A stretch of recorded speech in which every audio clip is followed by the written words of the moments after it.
আসসালামু আলাইকুম প্রিয় চাকরিপ্রার্থী ভাই বোনেরা, ইতিমধ্যে দুর্যোগ ব্যবস্থাপনা অধিদপ্তর নিয়োগ বিজ্ঞপ্তি যেটি 8 ডিসেম্বর প্রকাশিত হয়েছে। এখানে প্রায় 188 জন যোগ্যতা অভিজ্ঞতা সম্পন্ন নারী ও পুরুষকে স্থায়ীভাবে 8টি জব ক্যাটাগরি পদে নিয়োগ দিতে যাচ্ছে, যেটার আবেদন চলবে 10 ডিসেম্বর থেকে। আবেদন শুরু সকাল 10টায় এবং আবেদন শেষ 9 জানুয়ারি 2026 বিকাল 5টা পর্যন্ত।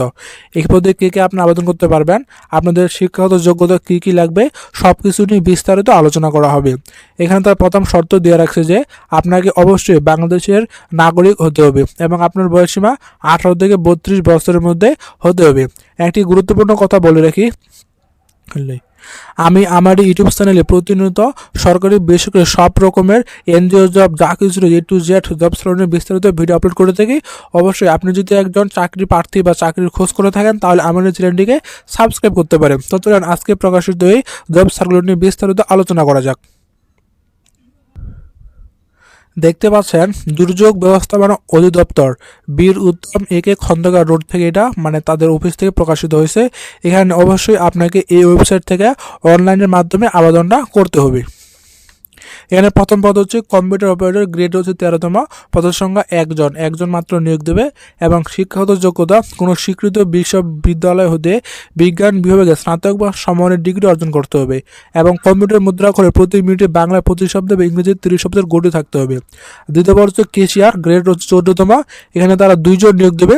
কোনো স্বীকৃত বিশ্ববিদ্যালয় হতে বাণিজ্য স্নাতক বা সমমানের ডিগ্রি অর্জন করতে হবে এবং তৃতীয় পদ হচ্ছে ওয়্যারলেস অপারেটর, বেতার যন্ত্রচলা, এখানে গ্রেড 15 জন রয়েছে, এখানে তারা 19 জন নিয়োগ দেবে।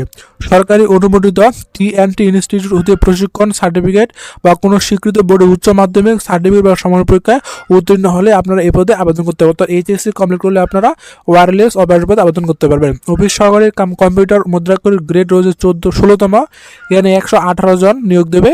এক্ষেত্রে আপনাদের উচ্চ মাধ্যমিক সার্টিফিকেট বিজ্ঞান বিভাগে পাশ করতে হবে অথবা আর্টস থেকে করলেও হবে। এক্ষেত্রে কম্পিউটার চালানোয় দক্ষতা অভিজ্ঞতা থাকতে হবে।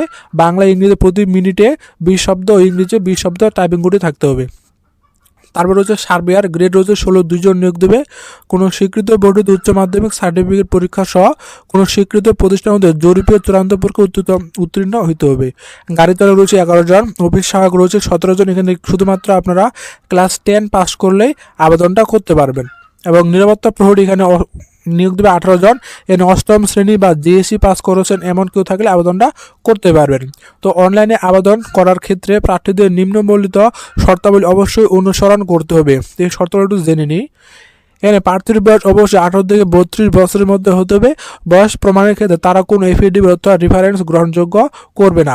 বিভাগীয় প্রার্থীর ক্ষেত্রে 4 নং ক্রমিকের পদের বয়স 40 বছর পর্যন্ত তারা শিথিলযোগ্য এবং সরকারি আদর্শ সরকারি ও স্থানীয় শাসিত প্রতিষ্ঠানে চাকরিরত প্রার্থীদের অবশ্যই যথাযথ কর্তৃপক্ষের অনুমতিক্রমে আবেদনপত্র করতে হবে। মৌখিক পরীক্ষার সময় নিয়োগকারী সকল কর্তৃপক্ষ প্রদত্ত অনাপত্তিপত্রের ছাড়পত্রের মূল কপি অনুসরণ জমা দিতে হবে।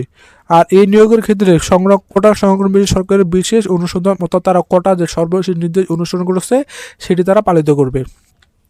আবেদনের সময়সীমা, আবেদন শুরু হচ্ছে 10 ডিসেম্বর 2025 সকাল 10টা হতে এবং আবেদন শেষ 9 জানুয়ারি অর্থাৎ 2026 সালের জানুয়ারির 9 তারিখ পর্যন্ত বিকেল 5টা পর্যন্ত আবেদন করতে পারবেন।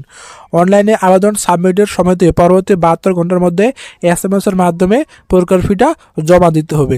তো এখানে পরীক্ষার ফি বাবদ আপনাদেরকে দেখতে পাচ্ছেন 1 থেকে 6 নং পদের জন্য 112 টাকা এবং 7 থেকে 8 নং পদের জন্য 56 টাকা অফারিত যোগ্য, যেটা আপনাদেরকে জমা দিতে হবে। তবে সকল গ্রেডের পদের ক্ষেত্রে অনগ্রসর ক্ষুদ্র নিগোষ্ঠীর এদের ক্ষেত্রে পরীক্ষার ফি শুধুমাত্র 50 টাকা জমা দিতে হবে, কোনো প্রকার ফি প্রদান করতে হবে না। এর 2টি SMS, প্রথম SMS এর নিয়ম হচ্ছে এটা এবং দ্বিতীয় SMS এর নিয়ম হচ্ছে এটা এবং প্রবেশপত্র প্রাপ্তির বিষয় তারা এই ওয়েবসাইটে প্রকাশ করবে অথবা আপনি যে অ্যাক্টিভ মোবাইল নাম্বার দেবেন সেখানে তারা SMS এর মাধ্যমে আপনাকে জানিয়ে দেবে সব যে কোথায় পরীক্ষা হবে এবং কি না সব কিছু ডিটেলস তারা আপনাকে SMS এর মাধ্যমে জানাবে।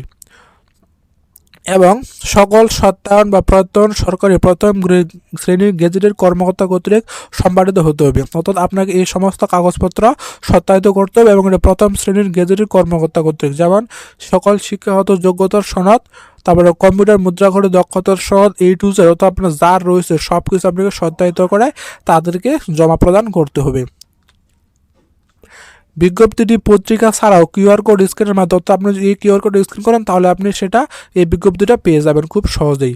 এখানে আপনার ত্রুটিপূর্ণ অসম্পূর্ণ আবেদনপত্র কোনো কারণ দর্শনা ব্যতিরেকেই তারা বাতিল বলে গণ্য করবে। তো আবার আপনার আবেদনপত্রে যদি কোনো ভুল ত্রুটি থেকে থাকে তাহলে তারা ডিরেক্ট সেটা বাতিল করে দিবে।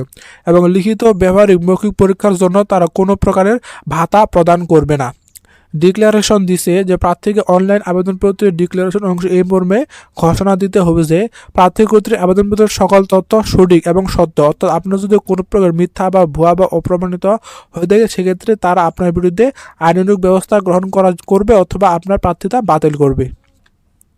তো এখানে তার আরেকটু বলছে শেষ তারিখ ও সময়ের জন্য অপেক্ষা না করে হাতে যথেষ্ট সময় নিয়ে অনলাইনে আবেদনপত্র পূরণ ও আবেদন ফি জমাদান করতে পরামর্শ প্রদান করা হলো। অর্থাৎ আপনারা আবেদন শেষ হওয়ার আগে আবেদনটা করে ফেলুন। যারা এই পদে আবেদন করতে চান পদগুলো আরেকবার দেখা যাচ্ছে। এখানে রয়েছে computer operator, cashier, wireless operator. এখানে আপনারা ক্লাস 10 এইচএসসি অনার্স পাস করে সুন্দরভাবে আবেদনগুলো করতে পারবেন। তো এই ছিল আজকের বিস্তারিত। এর পরবর্তী ভিডিওর জন্য চ্যানেলটিকে অবশ্যই সাবস্ক্রাইব করবেন। এই পর্যন্ত ভালো থাকবেন সবাই, ধন্যবাদ সবাইকে।